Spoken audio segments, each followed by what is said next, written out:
Hello and welcome to all the men and women of the West. I'm Joe. Today it's a solo video, and this one is going to be about the city of Silvanost, the capital of the Silvanesti. Founded around the year 4007 pre-Cataclysm and named in honor of Silvanost Goldeneye. Apparently, most of what's there was sculpted even as it grew, which is a pretty interesting concept. Where Qualinost allowed plants to grow wild, Silvanost did not. Silvanost was to be renamed Hultakanti, then Ardnoranti, and then finally Sargasanti by the Minotaurs, who conquered it in the Age of Mortals. At one time, giant turtles helped to ferry the elves from island to island, as Silvanost itself is located on Fallen Island and surrounded by the Thon Thalas. Are bridges that were built to crisscross through the Thon Thalas and right to the city gates, but the bridge eventually was destroyed. At the heart of the city is where the Tower of the Stars can be found, along with many other major towers and temples. The city itself was founded by Silvanost Goldeneye, who led his people in a migration what became the Silvanesti Forest, and there they began the construction of the capital. But the exact date is not exactly clear. The chromatic dragons took exception to this act, and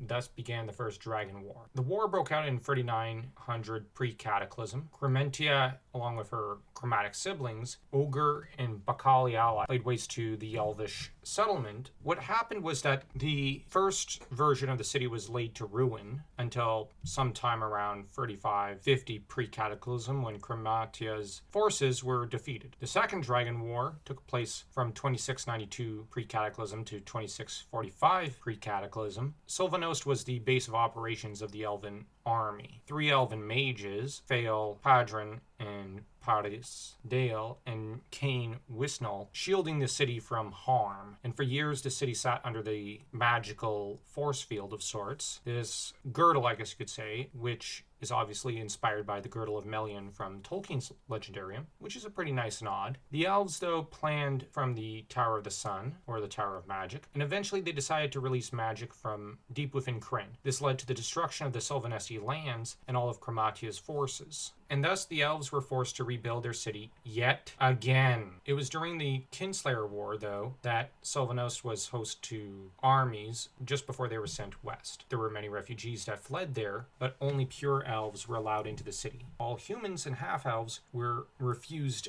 entry and placed on opposite shores. Following a large riot took place in the city, and of course the non-elves were blamed, because of course they were. The city would be attacked in 1793 by the forces led by the Dragonlance elf Queen Uriona, who attempted to take over the city and destroyed portions of it with the help of a kraken, which sounds like a pretty cool story. And the elven priest, though, lowered the water levels of the river, and she was captured and she was made to marry Elendar Silvanos, the acting Speaker of the Stars.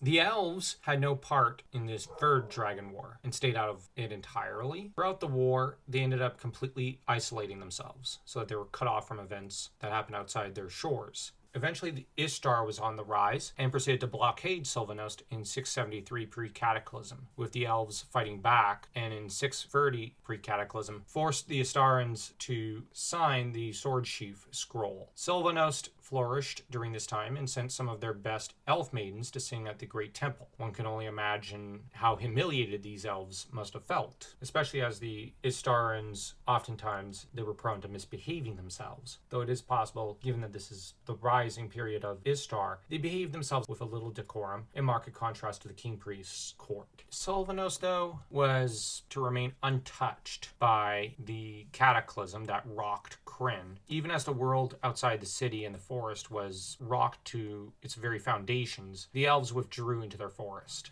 and hid there. All the while they were telling themselves that they were right in that everything that had happened was the fault of humans, even though the Silvanesti had participated more than any other in supporting Istar as their principal allies, far closer in many ways to Istar, alongside the Speaker of the Sun, Solostaran, so that Istar had enjoyed a great deal of elvish support, far more than, say, even Solamnia lent to Istar, though let's not deny Solamnia did assist Istar quite a bit. By the time of the War of the Lance in 348 after the Cataclysm, Lorak Kaladin was to try to keep his people out of the war, but Arya Ariochus didn't keep his end of the deal. Of course he didn't. And Lorak ended up having his people flee while trying to utilize the magics within the Dragon Orb. He was, however, too weak-willed and could not properly channel and control all the power therein. And when Cyan Bloodbane came along, there was nothing he could do. The heroes of the Lance, of course, break into Silvanost and rescue Lorak and Alhana, his daughter, as well as the Dragon Orb. By the time of the Age of Mortals, though, sometime after the War of the Lance, Silvanost was to see a giant tree called the Shield Tree planted in the Garden of Astarin. This would create the Silvanesti shield around the entire nation to prevent anyone from getting in or out of the country, thus preserving the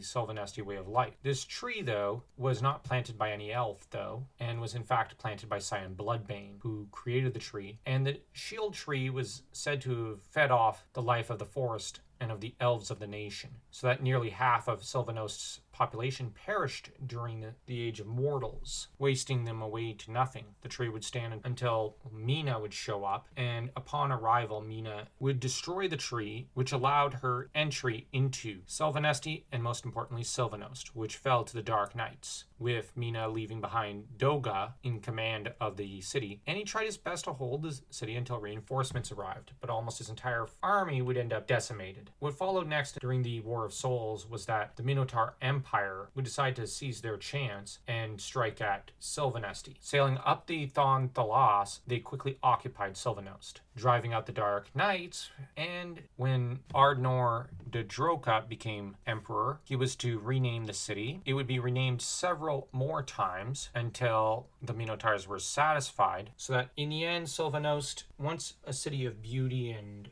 good and light, became a place of darkness and barbarism, as the Minotaurs knew neither how to maintain the beauty there, nor did they really care. Remains to be seen whether the city will ever be reclaimed or not. As it is, the city does not appear, nor is it really mentioned in Dragons of Deceit. Any future campaigns people do, I would urge folks to bear in mind the possibility of a Salamnik-led assault to liberate the city. There's a lot of great potential for storylines with Silvanost. So if you enjoyed this video and found it informative, don't forget to smash that like and that subscribe button, as though you were the gods themselves striking at Krynn with a giant meteor.